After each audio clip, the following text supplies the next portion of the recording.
ولا تكونوا كالذين نسوا الله فأنساهم أنفسهم أولئك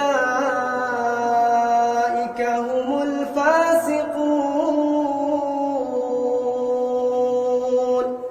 لا يستوي أصحاب النار وأصحاب الجنة، أصحاب الجنة هم الفائزون.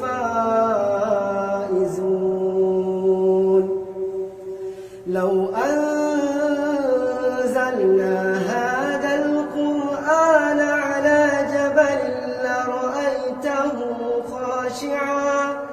لرأيته